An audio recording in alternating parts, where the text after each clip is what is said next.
मैं खिलाड़ी अक्षय कुमार ഇപ്രാവശ്യം ഞാൻ കൈലാസ് കാ കിലാടി നിങ്ങളുടെ ബാത്റൂമിൽ ഉപ്പുണ്ടോ?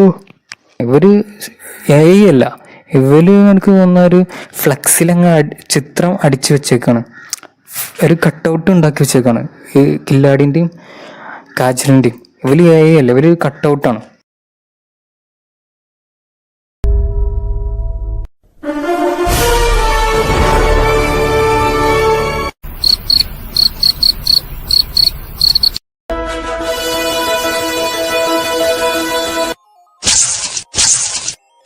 ഹേ ഗായ്സ്, എല്ലാവരും എപ്പടി ഇருக்கு? നല്ല ഇരിക്കാ? അപ്പോൾ നമ്മളിന്ന് വന്നിരിക്കുന്നത് കണ്ണപ്പ മൂവിയുടെ റിവ്യൂമായിട്ടാണ്. അടുത്ത ബാഹുബലി എന്നൊക്കെ വിശേഷിക്കപ്പെടാവുന്ന ഒരു വലിയ ദൃശ്യവിസ്മയ പടമാണ് കണ്ണപ്പ. Pan Indian Kannappa. ഇന്ത്യയിലുള്ള സകല ആക്ട്രസും അഭിനയിക്കുന്ന ഒരു ബ്രഹ്മാണ്ഡ പടമാണ് കണ്ണപ്പ. അങ്ങനെ 150 രൂപ കടം വാങ്ങി ഞാനും കണ്ടിരിക്കുകയാണ് കണ്ണപ്പ. ഇതിൽ ആരൊക്കെ അഭിനയിച്ചിരിക്കുന്നതെന്ന് വെച്ചാൽ ഇന്ത്യയിലെ സകല ആക്ട്രസും ഈ സിനിമയിൽ അഭിനയിച്ചിട്ടുണ്ട്. കണ്ടോ, ഒരുപാട് ആക്ട്രസ് ഉണ്ട്. പ്രഭാസ്, മോഹൻലാൽ, അക്ഷയ് കുമാർ, കില്ലാടി അക്ഷയ് കുമാർ, കാജൽ അഗർവാൾ, മോഹൻ ബാബു, പിന്നെ നായകനായ വിഷ്ണു മഞ്ജു, പിന്നെ നടി പ്രീതി മുകുന്ദൻ, മറ്റേ ആസാക്കൂട പാട്ടിലൊക്കെയുള്ള, പിന്നെ സ്ഥിരം പാകിസ്ഥാൻ തീവ്രവാദി മുകേഷ് ഋഷി,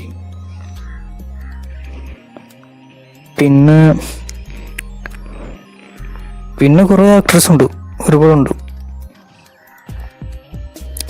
ഈ നായകൻ വിഷ്ണു മഞ്ജുവിൻ്റെ സകല കുടുംബക്കാരും ഈ പടത്തിലുണ്ട്.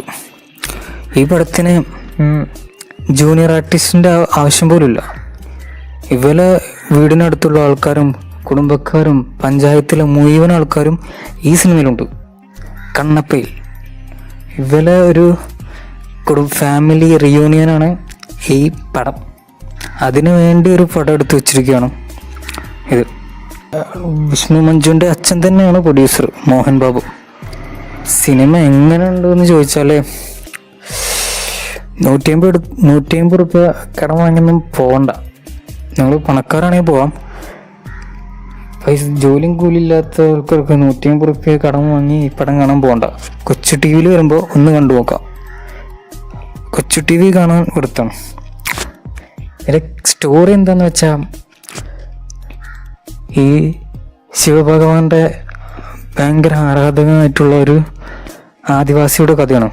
ആദ്യം ദൈവനിഷേധിയായിട്ടുള്ള ഒരാളും പിന്നെ ദൈവത്തിനെ ഇഷ്ടപ്പെടുന്ന അങ്ങനത്തെ ഒരു സ്റ്റോറി.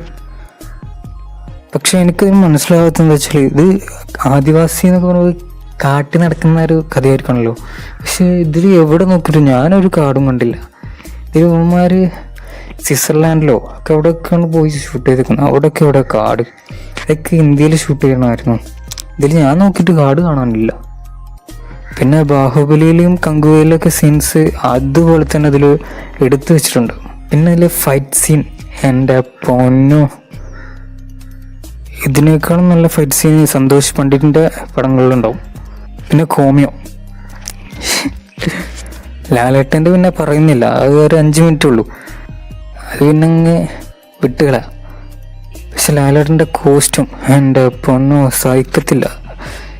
സ്ക്രീനിൽ നോക്കാൻ പോലും പറ്റുന്നില്ല. എന്ത് കോസ്റ്റ്യൂമാണത്! ഒരുമാതിരി വൈഫൈ പിന്നെ കൺമഷി ഒക്കെ ഇട്ട് ഒരു വല്ലാത്തൊരു ലുക്ക്. മറ്റേ കായംകുളം കൊച്ചുണികളിലൊക്കെ പോലത്തുള്ള ഒരു കോസ്റ്റ്യൂം കൊടുത്തിരുന്നെങ്കിൽ അടിപൊളിയായിരുന്നു. പിന്നെ ലാലേട്ടൻ്റെ ഡയലോഗും ഒക്കെ വളരെ മോശമായിരുന്നു ആ സീനൊക്കെ.